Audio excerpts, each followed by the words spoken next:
परमात्मा की चाह में अपने संकट निवारण के लिए पर्वत पर्वत घूमा फिरा, कहीं भगवान मिल जावे। और ऐसे संत मिल गए जहां मेरे वो भगवान जो काम करता है और वो काम वहां हो गए हमारे।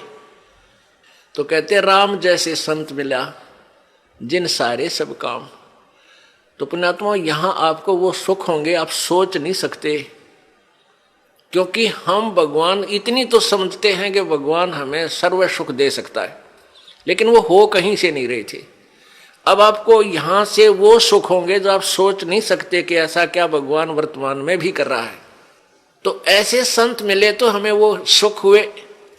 परमात्मा जैसे ही संत मिले जो परमात्मा सुख देता है, तो आपको इस दास के माध्यम से कबीर भगवान परमेश्वर जी आपको वो सुख देंगे जो भगवान दिया करता है, क्योंकि वो पूर्ण परमात्मा है। जो ऐसे व्यक्ति हैं जो इस तत्व ज्ञान से परिचित नहीं है, वो क्या कहते हैं, क्या सोचते हैं कि भी तुम जाते हो, महीने में 2 बार जाते हो, महीने में 1 बार जाते हो, किराया भी लगता है, काम भी आपका, कार्य भी आप छोड़कर जाते हो, तुम क्यों अपना नुकसान कर रहे हो।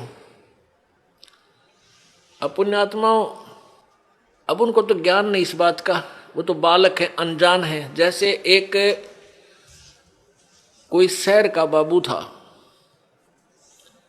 शहर में ही, बड़े शहर में वो पला, वहीं जन्मा पला बड़ा हुआ, नौकरी योग्य हुआ, उसकी नौकरी, उसकी सर्विस लगी रूरल क्षेत्र में, गांव में, और वो अपनी ड्यूटी ज्वाइन करने के लिए गांव में कार्यवर्ष जा रहा था।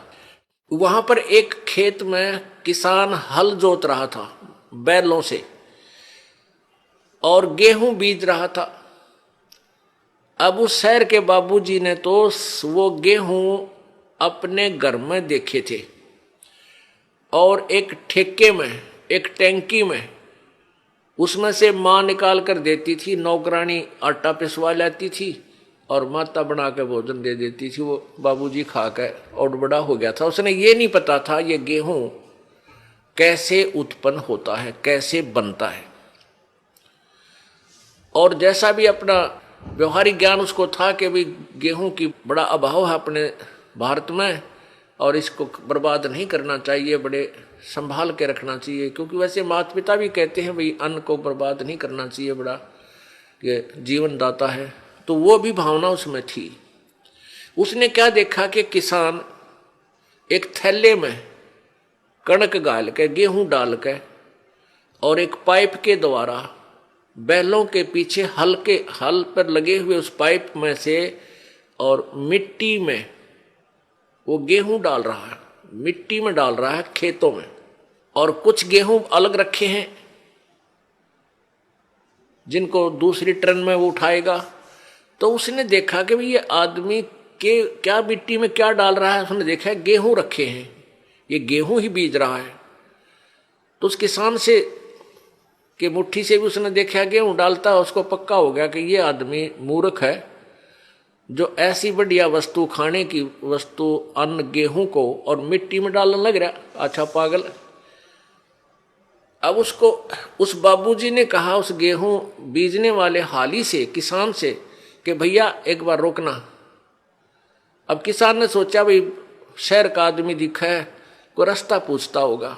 उसने बैल खड़े कर लिए, रोक दिया हाल। हाँ बाबूजी बताओ क्या काम है।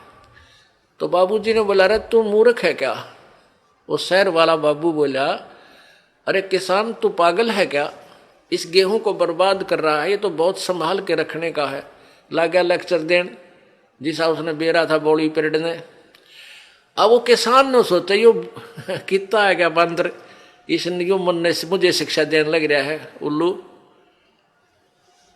वो समझ गया कि उन्हें बोतलू है कह लेने दे इसने सारी। वो जब सब अपनी शिक्षा दे चुका, जब पहले उसकी मूर्खता उसको पता लग गया कि भाई इसने पता ही नहीं होगा इस प्रोसीजर का, तब उस किसान ने उसको समझाया कि भगत जी बात सुन, मैं गेहूं को बर्बाद नहीं कर रहा, ये बर्बाद जो मैं करता हुआ नजर आ रहा हूं ये मुझे आबाद करेगा। ये गेहूं देख 1 एकड़ में 40 किलो डालूंगा, 40 किलोग्राम, और एक ट्रैक्टर की ट्राली भर के ले जाऊंगा, इतना इसमें धन होगा मुझे।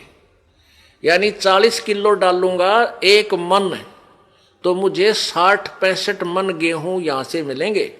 अब वो बता रहा था लेकिन उसको समझ में पल्ला नहीं पड़ रहा। बाबूजी के अक मैं कैसे मानूं भाई, अच्छा मूर्ख है, मिट्टी में बर्बाद कर रहा है। कहता गेहूं 65 मन होंगे एक मन के। किसान ने कहा कि आप 4-5 महीने के बाद आना, अप्रैल में, और फिर दिखाऊंगा तुझे, ये मैं बर्बाद कर रहा हूं, यही मुझे आबाद करेंगे। अब वो चला गया, वो फिर आया इसी प्रकार अप्रैल के महीने में। उसने देखा, किसान ने उसको दिखाया कि एक कनक का दाना डाला था और कम से कम 10-12 ये गुच्छा बन गया, देख नीचे से, और प्रत्येक पौधे के ऊपर एक एक बाली आई है, एक बाली में 30-40 दाने हैं।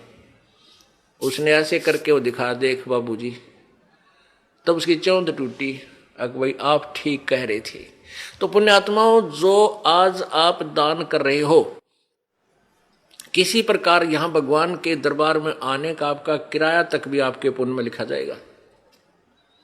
और जो अनजान है वो तो ऐसा समझ लो जिसने कभी देखा ना हो गेहूं उत्पन्न कैसे होते हैं, उस 4 मन गेहूं को ही चिपटा बैठा रहा, उसी को सुरक्षित रखे, आगे कहां से मिलेंगे उसको।